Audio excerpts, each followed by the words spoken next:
Ang kwentong ito ay hango sa totoong buhay.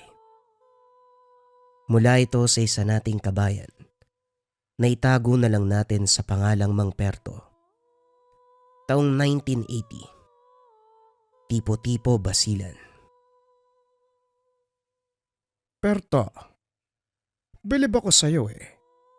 Kahit 10 galon ng tuba ang inumin mo, hindi ka nalalasing. Ano bang sekreto mo sa buhay? Kung may paligsahan sa inuman dito, ikaw ang mananalo. Wika ni Mang Rico, may-ari ng tubaan. Hindi naman po sa ganon. Siguro kaya lang ng katawan ko ang ganitong klase ng inumin. Hindi naman to kasing tapang ng mamahaling alak na nabibili sa malalaking tindahan. Kung sa bagay, nga pala napansin ko may taong pabalik-balik sa tahanan mo. Dito pa nga sila nagpapahinga minsan eh. 2 lalaki. Hindi nalalayo ang edad sa'yo. Maniningil ba'y ng upa? Napatungga ng lambanog si Mang Perto. Meron siyang ideya kung sino ang tinutukoy ng matanda. Hindi to maniningil ng sinasakang lupa. Sila ang mga taong nautusang tumugi sa kanya. Mga dating katrabaho ko siguro. May nakausap ako nung nakaraan eh. Bibisita sila kapag nagkaoras. Wika ni Mang Perto. Dali-daling inubos ang inumin at saka umalis. Hindi na nais pang pabain ang usapan tungkol dito. Hindi pa nakarating ng tahanan kaagad lumis ng daanan. Nakabang ang hindi inaasahang mga bisita sa bakuran. May dalang patalim at baril na nakasugbit sa pantalon. Mga dating nakaengkwentro. Mga utosan ng hindi ordinaryong tao. Mailap din ang lecheng yun ah. Alam niya siguro na dadating tayo kaya hindi umuwi. Wala ka bang ibang paraan para mapadali ang paghuli natin kay Perto? Naiinip na ako eh. Wika ni Mang Karyas. Kung meron man ginawa ko na. Alam mo may tangan kaya wag ka na magreklamo kung mahirap hanapin. Magtiyaga na lang tayo. Ito ang inutos sa atin ni Pakito kaya wala tayo sa posisyon para magreklamo. Wika ni Mang Hildo. Talasan na lang natin ang paningin dahil baka nasa sulok lang ang pesteng yon. Ang hilig pa namang magtago. Wika ni Mang Karyas. Kinarga ng bala ang hawak na baril. Ang isa naman ay humugot ng itak. Pinanood lang ni Mang Perto ang dalawa. Hinayaang maghintay hanggang sa mapagod. Hinatid ito ng tanaw habang papalayo. Dito lang siya lumabas. Dali-daling pumasok ng tahanan. Hindi nag-abala na magsende ng gasera. Ayaw niyang makaagaw ng atensyon. Dahil kabisado ang ugali ng mga yon. Palilipasin lang ang ilang sandali. Babalik para tignan kung may tao na sa bahay.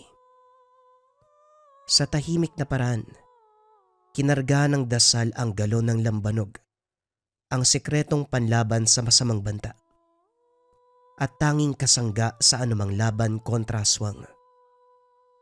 Pagkatapos, sinalinan ang maliit na bote na palaging daladala saan man magpunta. Lalabas na sana nang biglang may kumatok. Huwag ka nang magtago riyan. Perto, alam naming nandyan ka sa loob. Huwag na nating patagalin ang sitwasyon. Lumabas ka. Magharap tayong dalawa. Wika ni Mang Karyas. Sabay tutok ng baril sa pintuan. Alam ni Mang Perto ang galaw dahil napansin ang paglapat ng kung ano sa pinto. Kagad siyang tumabi bago pa man matamaan. Dali-daling sinindihan ng gasera. Binuksan ang bintana. Hinagis sa mga ito. Umalis na rin siya para sana tumakas. Kaso pagdating sa unahan, bumungad ang taong nasa likod ng pagtugi sa kanya. Tanda, mabuti naman at nagkita na tayo. Akala ko hindi na kita makakausap eh. Hindi ako makakuha ng impormasyon.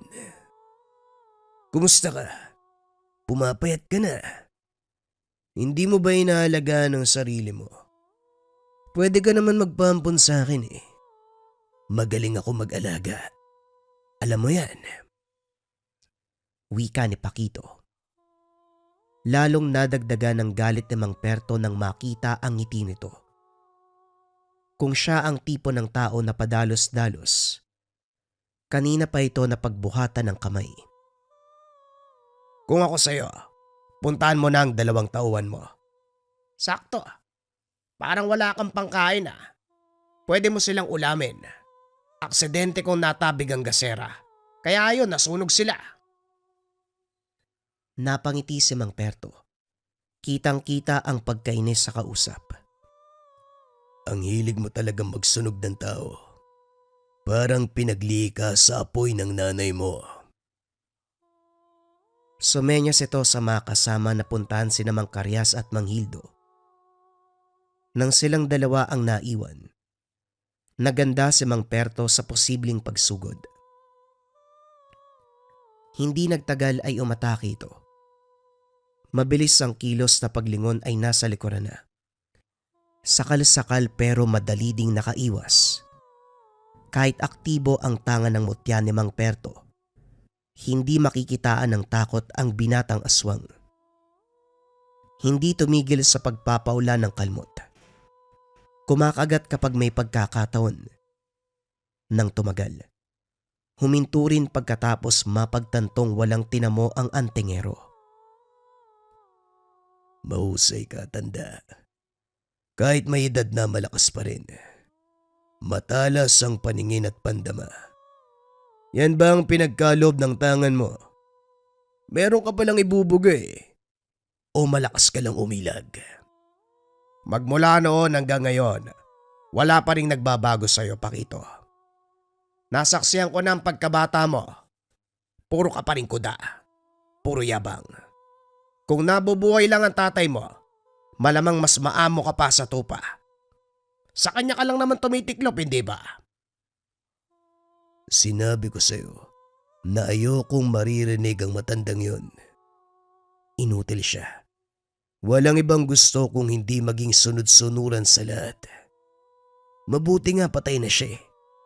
Malaya na akong kumilos ngayon. Napabuntong hininga si Mang Perto.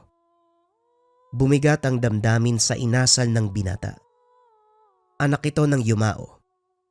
Bagaman may lahing aswang, matalik pa rin kaibigan dahil hindi ito kagaya ng iba na halang ang kaluluwa.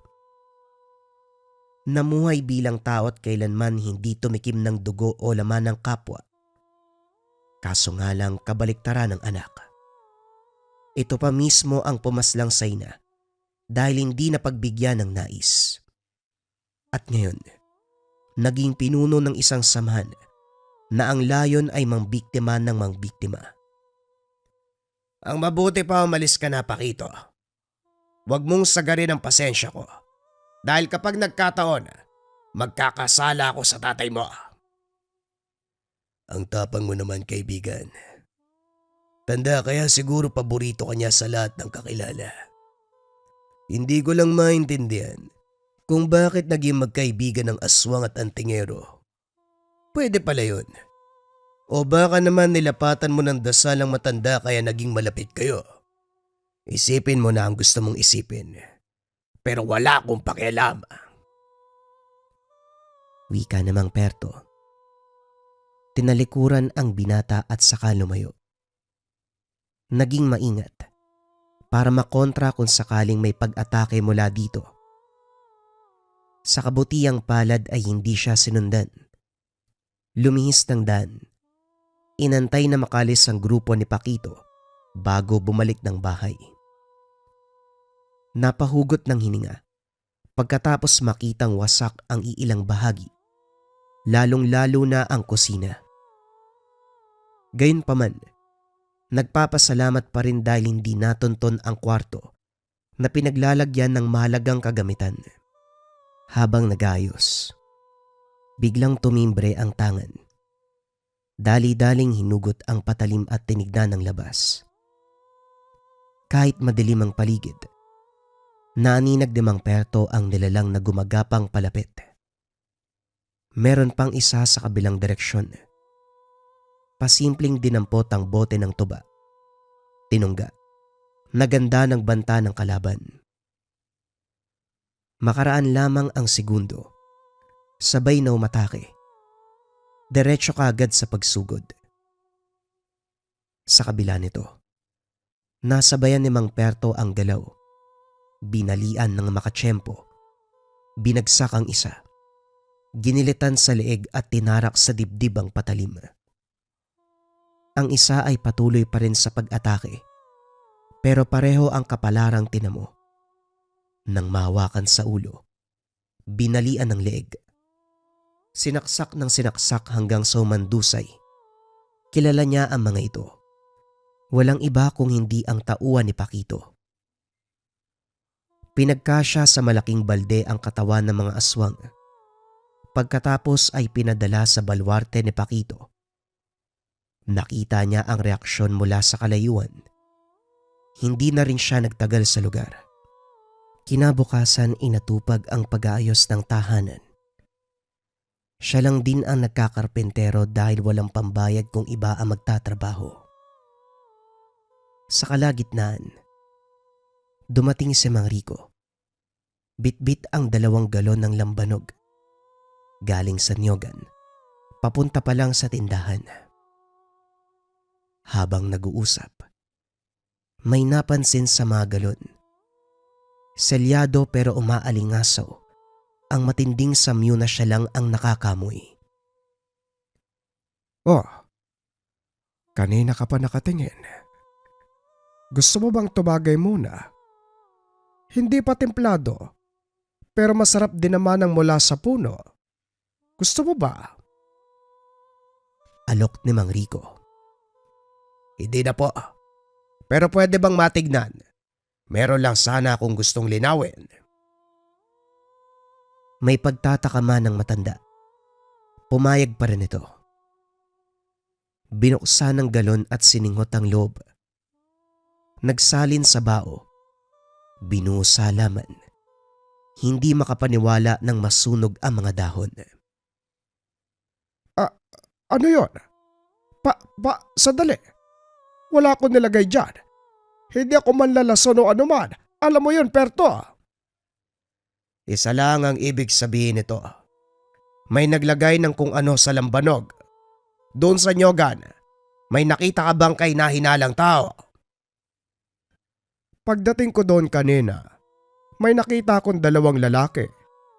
Yung palaging pumaparito para hanapin ka. Nakasalubong ko sila sa daan eh. May mga paso pa nga sa katawan. Sa palagay mo sila kaya yon? Kilala mo naman, hindi ba? Hindi sinagot ni Mang Perto ang matanda. Dali-daling sinugbit ang itak. Binitbit ang bote ng tuba. Naglakad patungo sa Nyogan. Hindi nagtagal na hanap din ang kinalalagyan ng mga ito. Nasa lilim ng puno sina Mang Karyas at Mang Hildo. Nagkatuwaan habang abala sa pagkain ng buko. Tignan mo nga naman. Kulang pa lang isang gasera para sunugin ang kaluluwa nyo. Kagabi lang yon. Pero nandito muli kayo. Masarap ba ang buko? Mabuti naman at nandito ka na, Inutil. Dahil sa ginawa mo, kalahati ng mukha ko ang nasunog. Mabuti na lang epektibo ang binigay na gamot ni Pakito.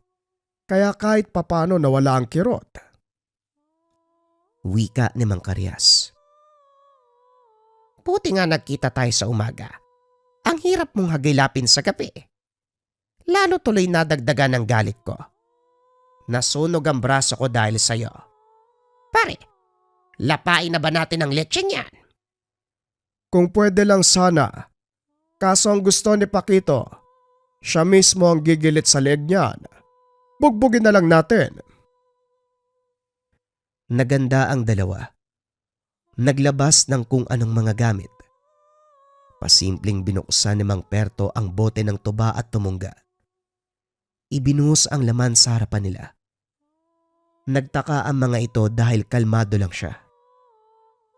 Sunod-sunod na putok ng baril ang pinakawala ni Mang Karyas. Tumama lahat sa katawan ni Mang Perto, pero wala ni isang tumalab sa balat. Nasundan ng tingin ng mga balang lumapat sa lupa. Si Mang Nildo ang sumunod. Humakbang at umatake gamit ang patalim. Tinamaan din si Mang Perto pero hindi nasugatan.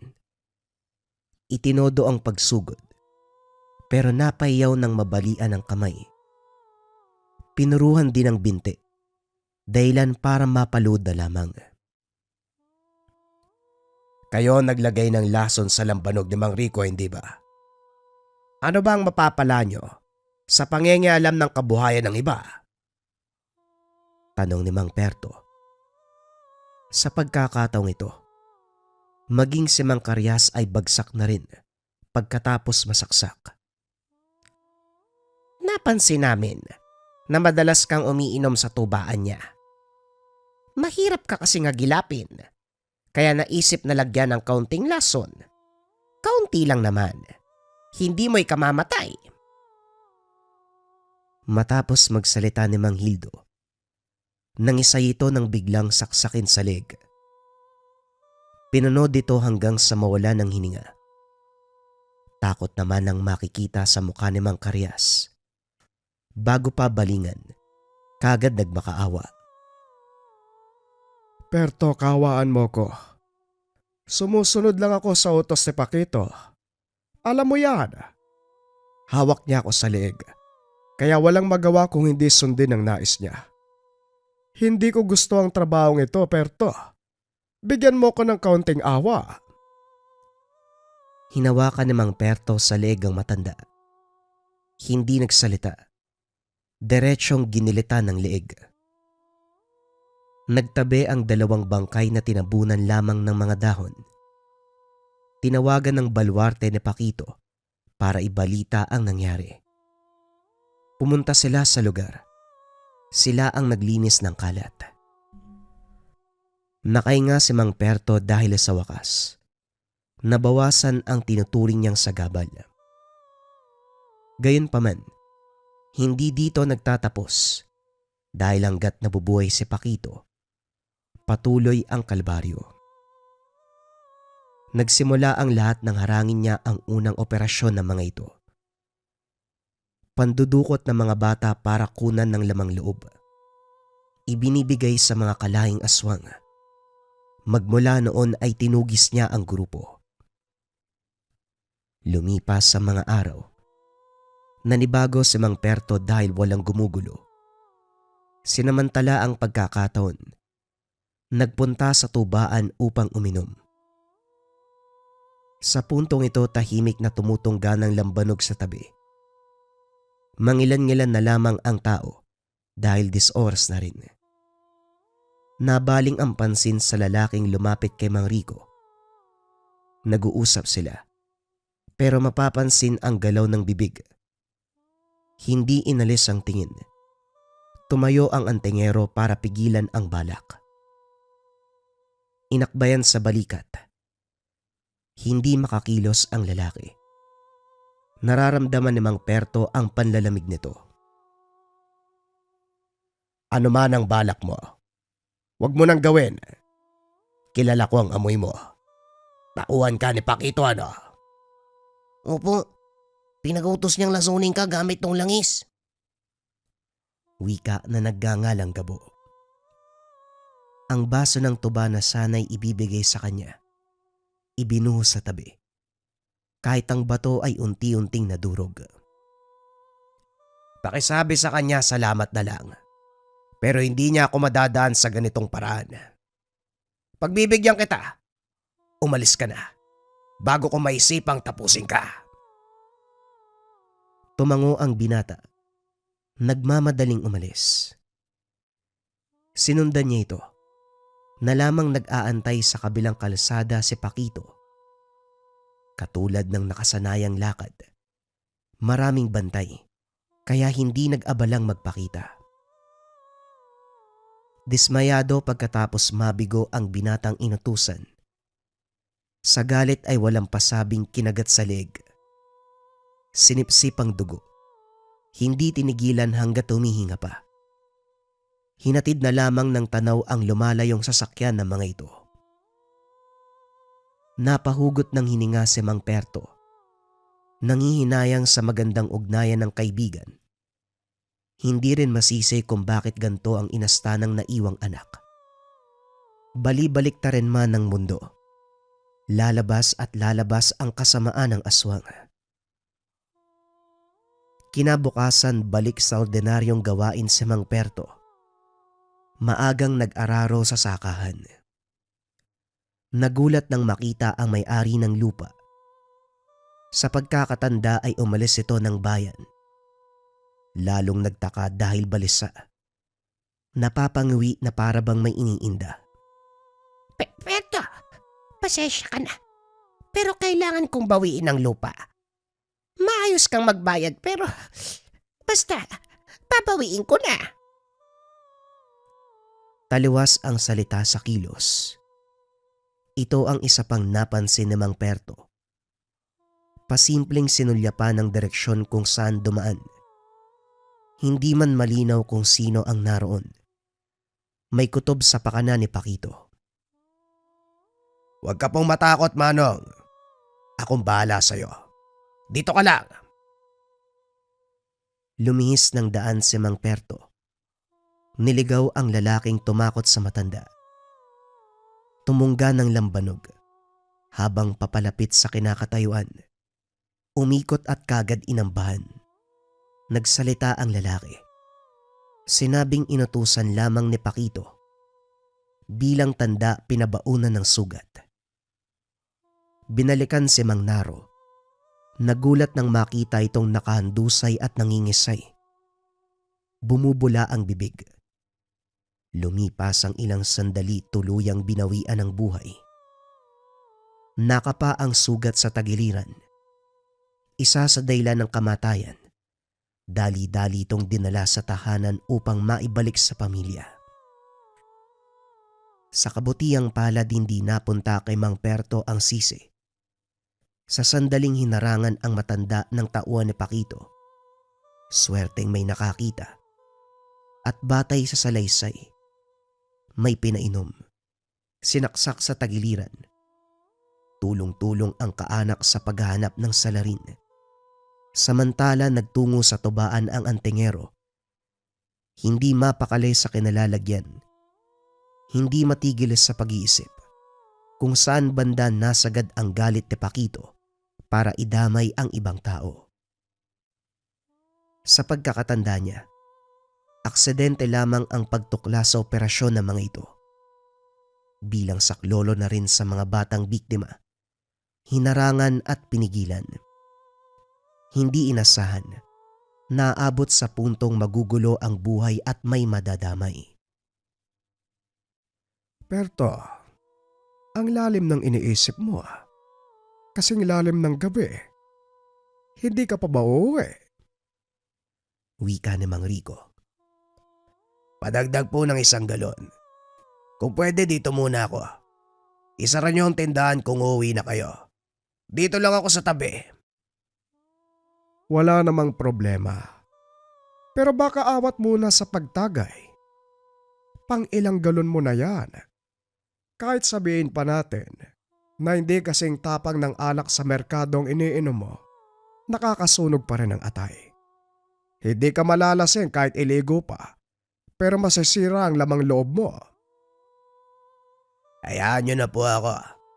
Kahit papaano ito lang ang nagpapakalma sa akin, lalo na kapag maraming iniisip. O siya, eto na ang 1 galon mo, mauna na ako. Marami pang lakad bukas. Mag-iingat ka, Perto. Hinatid ng tanaw ang matanda. Ibinaling na rin ang pansin sa inumin.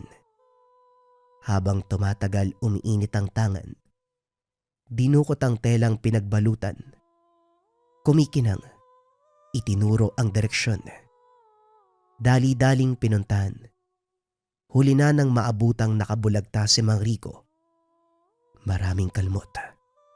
Maraming kagat. Pagtingin sa kabila, bumungad ang nakangising aswang. Kilala niya ang itsurang iyon. Walang iba kung hindi si Pakito. Hinabol. Dinala sa pinakamasukal na bahagi ng gubat. Nagtaka si Mang Perto dahil nasa unahan niya lang ito. Pero kahit anong bilis ng takbo ay hindi maabutan. Kung minsan ay parang namamalikmata dahil parang nagiging dalawa sa paningin. Naalarma nang maramdaman ang lalong pag-init ng tangan. Huli na nang makahinto. Napalusong sa ilog. Hindi napansin dahil sa mayayabong na talahib. Dito nawala ang nilalang. Hindi na makita kahit saan. Magmula ng gabing yon hindi matahimik si Mang Perto. Unti-unting pinapatay ang mga taong malapit sa kanya. Wala mang nakasaksi pero malinaw na gawa ni Pakito. Kaso nga lang nahirapan siyang makahanap ng tao dahil lumipat ng lugar. Walang nakakalam kung saan ang bagong tirahan. Kasabay nito ang pananahimik ng kampo. Lumipas sa mga araw hindi ng gulo. Umabot ng linggo hanggang sa naging buwan. Unti-unting naging kampante sa pag-aakalang natapos na ang problema. Isang araw. Subsub sa trabaho. Panahon ng tag-ani kaya nasa bukiran lamang si Mang Perto. Inasikaso ang pananim sa umaga. Nagpapahinga't tumutungga ng lambanog sa hapon. Sa kubo sa dulo ng taniman na mamalagi para mabantayan. Habang nagduduyan sa lilim ng puno, napatingin sa direksyon na itinuro ng tangan. Walang katao-tao dahil kanina pa nag-uwian ang ibang magsasaka. Ang naroon lang ay ang mga nakapastol na kalabaw, baka at mga kambing. Tahimik na ngumunguya ng damo. Kaso nga lang may napapansing kakaiba. Napatitig sa hanay na mga kambing. Lahat ay kulay itim. Pinagmasdang maigi hanggang sa nahuli niya ang isa.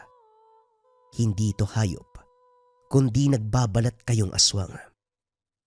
Dali-daling nilagok ang laman ng bote. Pagkatapos ay binuga sa kambing.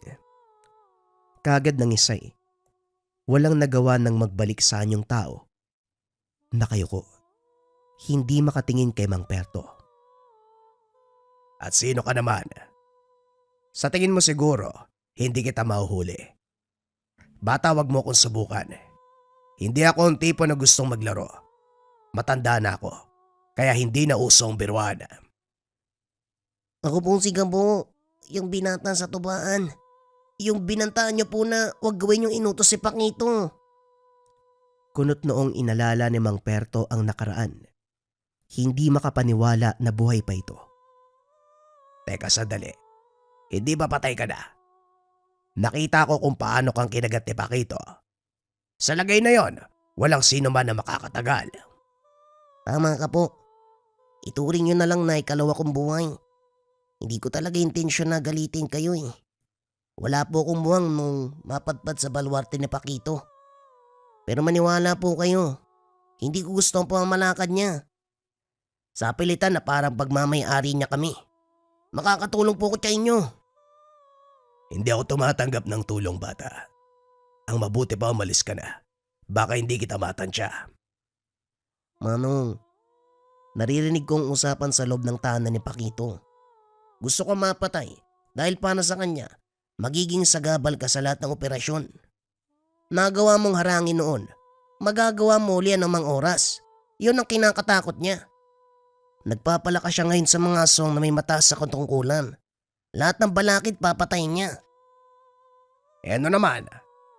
Kaya ko naman silang patayin Umalis ka na. Kung ganun, bakit hindi mo ginagawa? Oo, may lahi ako. Matagal ko nang hiling na may kukontra sa demonyong yun eh. At para alam mo Manong, hindi lang tawang biktima ni Pakito. Kami rin yung mga kapwang aswang. Kung inakala mong inosenteng bata lang ang kinakain niya, hindi ho. Maraming sanggol na aswang ang nilulunok niya ng buhay. Napabuntong hininga si Mang Perto. Baka sa emosyon at boses ng binata ang galit. Malinaw sa kanya ang hinaing nito. Pero may parte sa pagkatao na pumipigil. Kahit matagal nang namayapa si Mang Gardo, ama ni Paquito, ginagalang pa rin ang pagkakaibigan. May lahi ang yumao, pero kailanman ay hindi tinalikuran ang pagiging tao. Makakauwi ka na. Huwag ka na magpapakita sa akin. Duwag ka pala eh. Alam ko ang tungkol sa inyo ng ama ni Paquito. Magkaibigan kayo. Matalik na magkaibigan. Ito ba ang pumipigil sa inyo para puksain ng anak niyang demonyo? Kung inakala niyong paggalang sa yumaong hindi paglaban, nagkakamali po kayo. Isa yung karawagan. Isa kang duwag. Ang tingerong hindi kumikilala sa tungkulin. May tangan ka nga, pero hindi magagamit sa mga bagay na dapat. Wala sa sariling sinakal ni Mang Perto ang binata. Huwag mo kong utusan, Ulupong. Hindi mo alam ang mga sinasabi mo. Binitawan niya sabay talikod. Nagpipigil na mapatay ang aswang na ang tanging inasam makakuha ng hustisya sa pagmamalupit ni Paquito. Magdamag na gising, napapaisip sa sinabi ni Gabo. Paunti-unti ay nauunawaan ang punto. Malalim na hininga ang nahugot. Pagkatapos ay sinalina ng tuba ang bakanting bote. Kinargahan ng dasal. Inihanda para sa pagsugod. Pagkatapos ng mga gawaing bahay, inihanda ni Mang Perto ang mga gamit. Isinukpit sa tagiliran ang itak. Sa kabila naman ang bote ng tuba at ang tangan na isinabit sa leg. Papunta siya ngayon sa balwarte ni Paquito. Sa bakuran palang nangangamoy na. Panay ang pagdura dahil sa nakakadiring samyo ng mga aswang sa loob. Walang bantay sa daanan, kaya dire-diretso ang pasok sa bakod. Natigilan paglapit sa pintuan. Humarang ang mga tauhan. Perto, walang sinabi si Paquito sa amin na bibisita ka. Wala ring okasyon, kaya pwede ka nang umalis. Hanggang ngayon pala kumakapit ka pa rin sa patalim. Matanda ka na, pero hindi matukoy kung ano ang tama o mali. Sumasamba at naninilbihan ka sa isang demonyo. Magdahan-dahan ka sa pananalita mo. Baka marinig ni Paquito at mautusan pa akong kumatay ng antingero. Sige na, makakalis ka na. Masyadong mahal ang oras namin para makipag-usap sa kagaya mong… Hindi nagaksaya ng pagkakataon. Tumungga ng lambanog, sabay buga sa mukha ni Mang Pilo. Ang kargang dasalang unti-unting lumusaw sa balat nito. Gayon din ang ginawa sa iba pang humarang, mga aswang na nagbabalat kayong tao. Sinabayan din ang pagtaga at pagsaksak para makasigurado. Pagkatapos lumingon nang marinig ang boses ng binata. Lumipat na nga ako. Pero natuntun mo pa rin, tanda. Nakakainis. Dati operasyon ko lang ang hinaharang mo. Ngayon mga tauhan ko na ang tinutumba. Tapos ka na ba? Pwede bang umalis ka na? Ayokong maramihan ng antingero ang balwarte ko. O baka naman natatakot ka na baliin kong sinumpang pangako sa tatay mo. Napalunok si Paquito. Alam nito ang tinutukoy ni Mang Perto. Gayunpaman ay umasta na parang walang alam. Ano man ang napagkasunduan nyo na matandang yun, wala akong pakialam. Baliin mo kung gusto mo. Ganun ba? Sige. Ikaw na mismo nagbigay ng abiso. Kaya tototohanin ko na. Nanlaki ang mga mata ni Paquito matapos sabuyan ng tuba. Napatitig na lamang sa sarili na dahan-dahang nilulusaw ng kargang dasal ng inumin. Binilisan ng antingero ang kilos. Itinumba ang binata. Idiniin ang talim ng itak sa leg. Taos puso kong nangako sa tatay mo na hindi ko papakialaman ng anumang gawain mo sa buhay. Ang akala niya kasi, napalaki ka niya nang hindi rin kumakain ng laman ng tao. Pero mas pinili mong sumamba sa demonyo. Kung sakaling magkita kayo ng tatay mo, ikumusta mo ko. Hindi nakasigaw ang binata matapos diretsyong pugutan ng ulo. Nangisay ang katawan, tumalsik ang dugo. Sinambit ang ngalan ng kaibigan, humingi ng patawad sa pagbali ng pangako. Isumpa mo na lang ako sa susunod dating buhay, pero hindi ko na masikmura ang ginagawa ng anak mo. Nilinis ang kalat. Itinambak sa hukay ng basura ang katawan. Binuhusan ng tuba at saka sinindihan. Matapos maging abo ay nilisan ng lugar. Sa pagkakataong ito, tuluyang naging payapa ang buhay ni Mang Perto. Balik sa normal. Sa umaga ang mga pananim ang inaatupag. Sa hapon ay nagpapahinga. Sa gabi ay kinakarga ng dasal. Ang tutunggaing tuba, nalalapatan ng bisa ng tangan, ang mutya ng apoy.